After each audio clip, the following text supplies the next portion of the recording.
Very good afternoon one and all. So far from this chapter of our PGT syllabus, we have covered till algae. Okay. Today we are going to begin with fungi. So first let us look into the general characteristics of fungi and then 4 classes of fungi, on what basis the classification is done, and then general characteristics of each class of fungi. Most importantly, we have to highlight the reproductive modes of fungi, asexual spores and sexual spores, ploidy of the main body and ploidy of the spores, everything should be highlighted. Most importantly, the examples. So let us begin with the general characteristics of fungi. Fungi is said to be a unique kingdom which includes eukaryotic, thalloid, achlorophyllous, heterotrophic organisms. So this include all the eukaryotic, thalloid, achlorophyllous and heterotrophic organisms. They show great diversity in morphology and habitat, from unicellular yeast, that is Saccharomyces cerevisiae, which is also called as baking yeast or brewer's yeast, to complex edible mushrooms or toadstool like agaricus. So as such, there is a great diversity that is exhibited in this kingdom, from unicellular to multicellular level. Diversity is seen in the morphology, and fungi are cosmopolitan in distribution. They are present everywhere. Mostly it is found in warm and humid places. And then hyphae. The hyphae of fungi will be filamentous, long, slender, thread-like structures. Okay, the hyphae is filamentous, long, slender, thread-like structures. The network of hyphae will form mycelium. Okay, network of hyphae is mycelium. We have 2 types of mycelium, aseptate and septate. Aseptate mycelium includes cenocytic hyphae. Okay, aseptate because as there is no septa that can divide the hyphae. So these are the thread-like structures which are hyphae.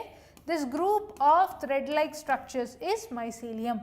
When the hyphae is not differentiated or not divided by any septa, we call that mycelium as aseptate condition, and the nuclei are freely dispersed in it, giving out the cenocytic condition, or you can say it as cenocytic hyphae or syncytium condition as well. So this forms out to be continuous tubes. One best example under aseptate mycelium is Phycomycetes and septate hyphae. Septate hyphae, where septa is there, okay, this cross walls will divide the hyphae, which gives out the uninucleate condition. So septate and cross walls are present. Septate mycelium is observed in advanced classes of fungi like Ascomycetes, Basidiomycetes and Deuteromycetes, whereas aseptate mycelium is observed in Phycomycetes. Okay, so aseptate mycelium is observed in Phycomycetes, septate mycelium is observed in advanced classes like Ascomycetes, Basidiomycetes and Deuteromycetes. In Ascomycetes you can see pore-like septa. Okay, Ascomycetes you can see pore-like septa, wherein septal walls are like pores. Okay, pore-like septa is observed. Whereas in Deuteromycetes you can see dolipore septa like this. In Deuteromycetes, dolipore septa is observed, which can divide the septal walls equally. Okay, so dolipore septa is present in Basidiomycetes. In Ascomycetes you can see pore-like septa. In Basidiomycetes you can observe dolipore septa. Deuteromycetes is also septate, but do remember what type of septa is observed both in Ascomycetes and in Basidiomycetes. And then cell wall, if you see, cell wall of fungi is made up of chitin and polysaccharides. Okay, chitin and polysaccharides. Chitinaceous cell wall of fungi is also called as fungal cellulose or cellulose. Chitin in the fungal cell wall is also called as fungal cellulose, and it is composed of chitin and polysaccharides. When it comes to nutrition in fungi the nutrition is purely heterotrophic nutrition. Heterotrophic nutrition, wherein 3 modes of nutrition is observed. One is saprophytic, second type is parasitic, and third is symbiotic. Okay, saprophytic, parasitic and symbiotic. Symbiotic mycelium or symbiotic fungi can be in association with algae or the roots of higher plants. Fungi along with algae, that symbiotic association is called as lichens, which are the pioneers in plant succession. Lichens, okay, and then with roots of the higher plants, okay. Fungi, when it is associated with the roots of higher plants, best example is pinus, which is a gymnosperm which has taproot system, and the roots of the pinus are in symbiotic association with hyphae, fungal hyphae, which increases the surface area and absorption. What is the role of fungi which is associated with the roots of pinus, ma? It will increase the surface area of absorption.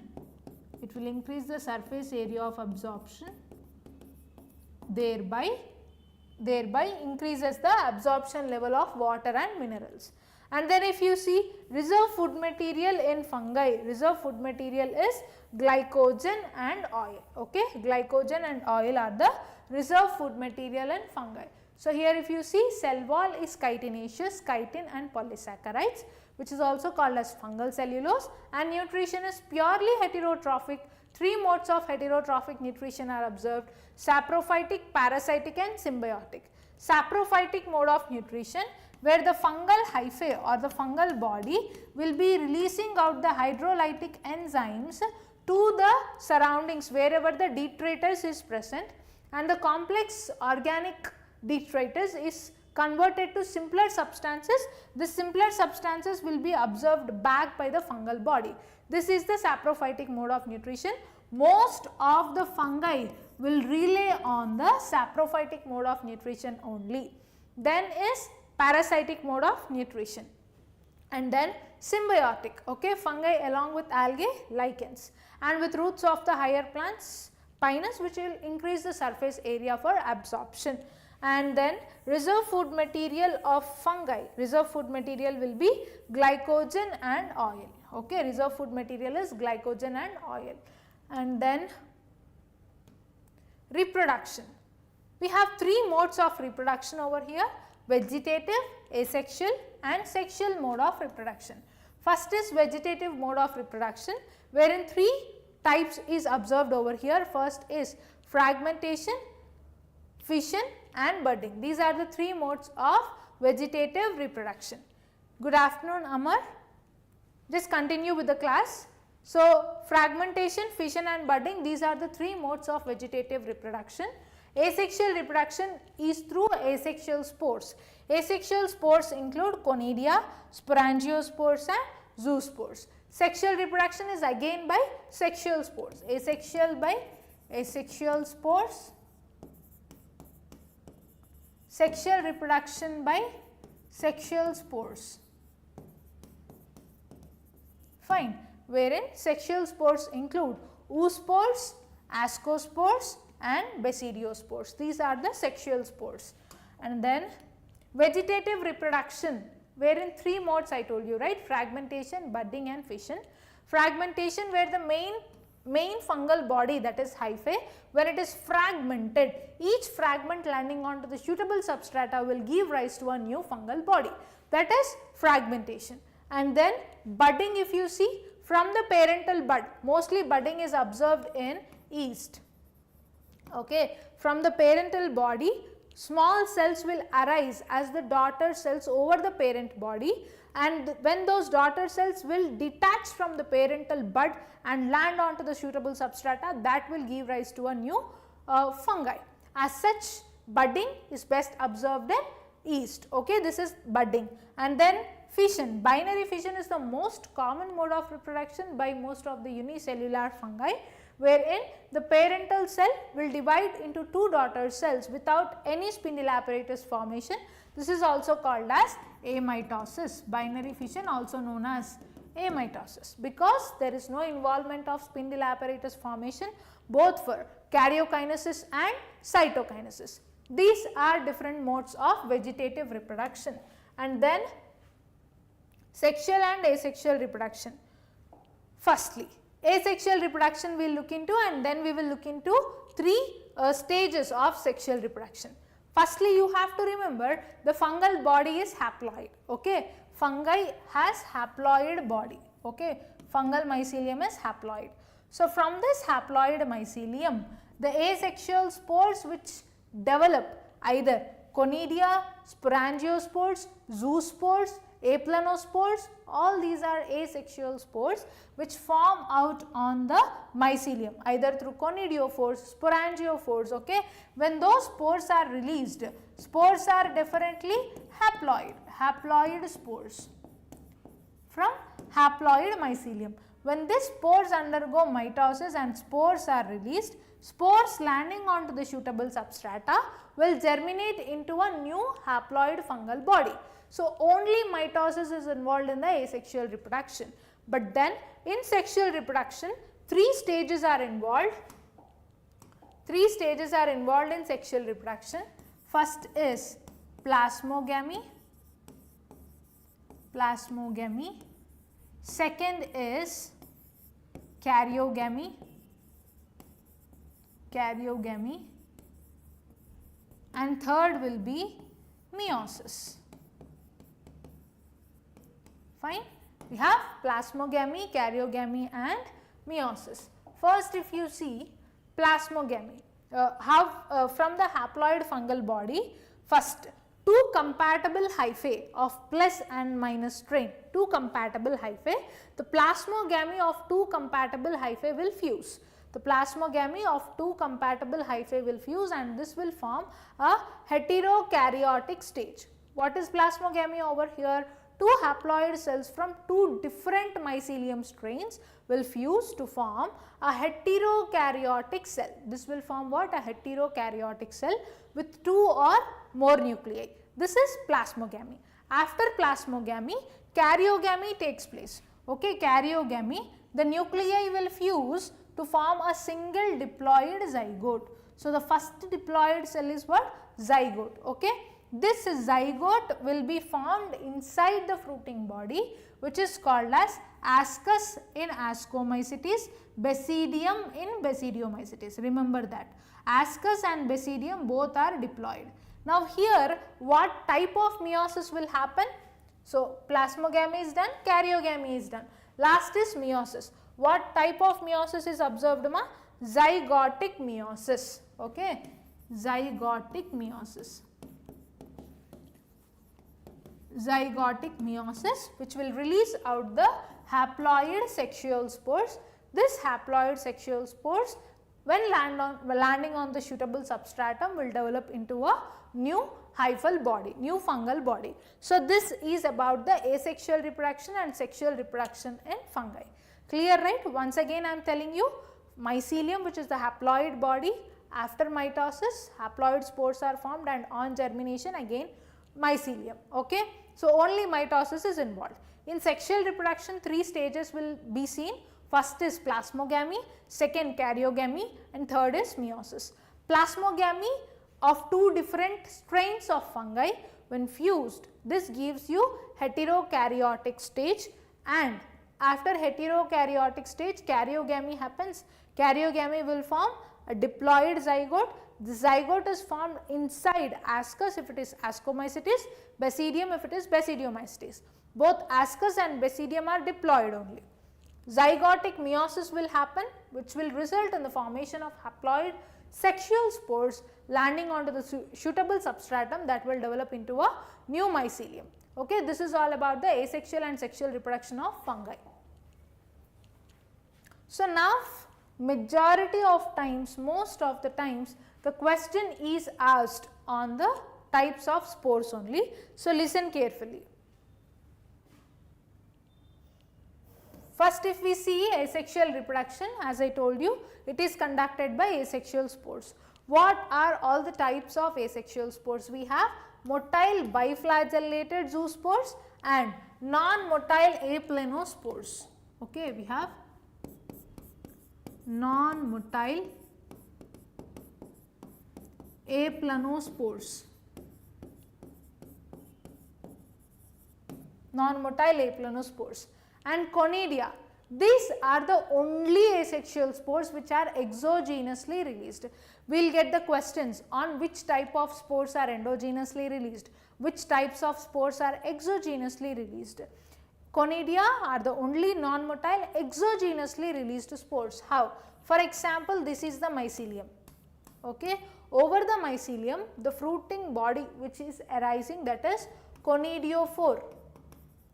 Conidiophore. This conidiophore, through the sterigmata, the conidia will be released like this towards outside. Okay. Conidia. Okay. As such, conidia are released out exogenously. Okay. Conidia are released out exogenously. Fine. So, next, once again, which concept do you want, Nikhil?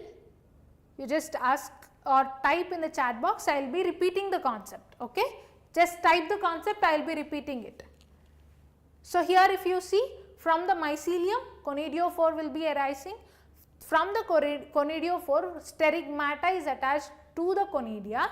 Conidia will be released exogenously. Understood? So, how conidia are releasing exogenously? They are releasing out to the atmosphere from the conidiophore.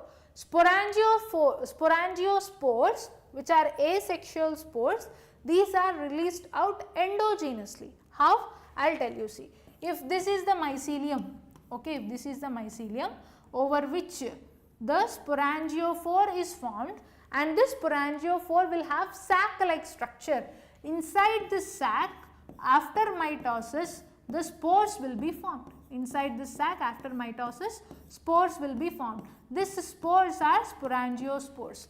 After forming inside, they will be burst open and released. So, here they are released inside. Spore formation and release is inside, and then they are exposed to the environment. Whereas, that is not the case of conidia. They are directly exposed to the environment with the help of sterigmata from conidiophore, and they are directly dispersed into the environment. Next, this is sporangiospores. So, what are the asexual spores that we have exercised? First is zoospores, which are motile and biflagellate. Second, aplanospores, which are non-motile. Conidia, which are non-motile, and they are released exogenously. Life cycle of plant kingdom. Definitely, I think that is, you are asking about life cycle of fungi. I will be explaining you at the end of the class. Okay. Just after explaining the general characteristics of fungi, I will be once again explaining the life cycle of fungi. Okay. So, here if you see, and plant kingdom, both life cycles I will explain. Okay. Now, let me complete the spores. After this, I will be doing the life cycle of fungi and plant kingdom once again. Okay. Look at here. So, here motile biflagellate zoospores, non-motile aplanospores, conidia which are non-motile exogenously released from conidiophores, sporangiospores, these are thin walled spores which are released out inside the sac-like structure of sporangiophore, and these are endogenously released. So, you can simply remember the only exogenously released asexual spore is conidia. And here if you see, sexual reproduction is by oospores, ascospores, basidiospores. Okay, oospores, ascospores, basidiospores. Oospores are non-motile endogenous. Okay, oospores are non-motile and endogenous from the class oomycetes or phycomycetes. Okay, oospores are formed from oomycetes or phycomycetes. Ascospores belongs to the class ascomycetes. These are also endogenously released from ascocarps. The only sexual spores which are released exogenously again are basidiospores. They are from the basidiocarps. So, here what you have to remember from asexual reproduction, the only asexual spores which are exogenously released are conidia. The only sexual spore which is exogenously released is basidiospores. That is it, right? Next. So, before going into classification, let me address the doubt, that is the life cycle of fungi and life cycle of plant kingdom. Let me first finish off the life cycle of plant kingdom. So, as we have dealt different divisions of algae, usually with respect to the PGT syllabus also, different divisions of plant kingdom. What are the divisions of plant kingdom? We have 5 divisions. First is Thallophyta, that is algae. Second, Bryophyta, that is Bryophyta, which are amphibians of plant kingdom. Next is Pteridophyta, first vascular cryptogams, and then gymnosperms and angiosperms. So these are the 5 divisions. First is algae, second Bryophyta, third is Pteridophyta, fourth will be gymnosperms,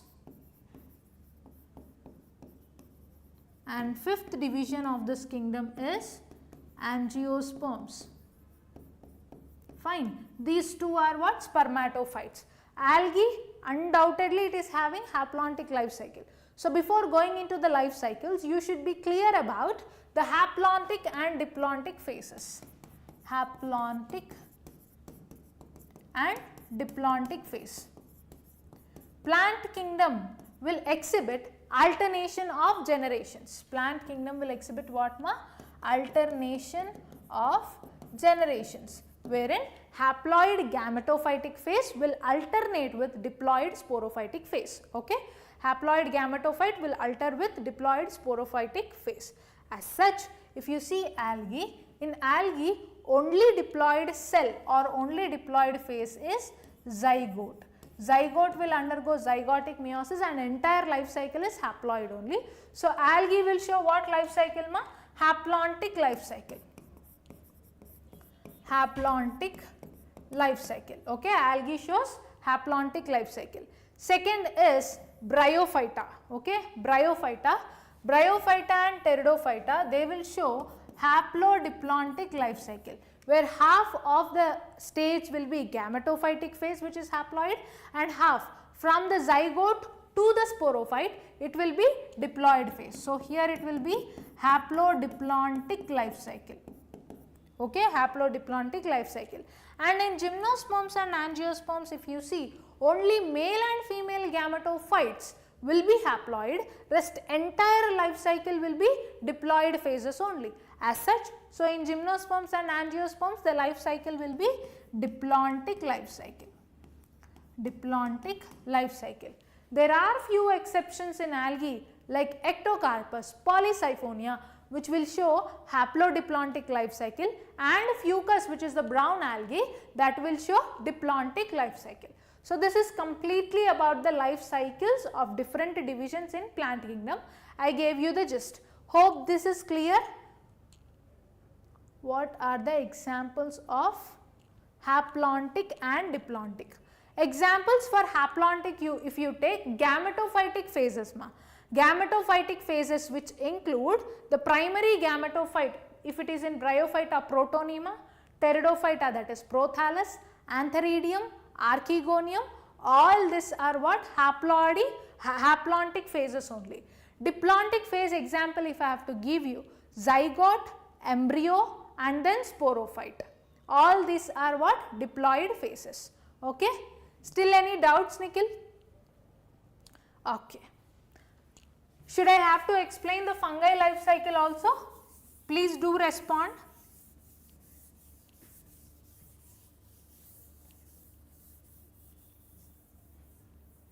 Okay. Once I will give you a gist of this as well, I will repeat this once again. So here fungal plant body is haplontic fungal body is haploid. It has haplontic mycelium, undergoes the fruiting bodies will undergo what? Mitosis. If it is asexual reproduction, only mitosis is involved, and this mitosis will result in the formation of haploid spores. This haploid spores landing onto the suitable substratum will develop into a new mycelium. So this is asexual spores and asexual reproduction. Sexual reproduction, if you have to consider, the haploid mycelium, two different strains will come close together, where plasmogamy takes place between two different strains of haploid cells. Fusion happens, which leads to heterokaryotic condition or dikaryotic stage. Then second stage in the sexual reproduction of fungi is karyogamy, that is nuclear fusion. After the nuclear fusion, here in the heterokaryotic stage you will see N plus N condition. After karyogamy, diploid zygote is observed. This zygote, if it is in Ascomycetes, it is seen inside ascus. If it is in Basidiomycetes, it is observed inside the basidium. So this zygote will undergo zygotic meiosis. After zygotic meiosis, haploid sexual spores are released. This haploid sexual spores landing onto the suitable substratum, they will develop into a new mycelium, fungal mycelium. So this is all about the asexual and sexual reproductive phases. Fine. Any doubt anywhere? Spirogyra, haplontic.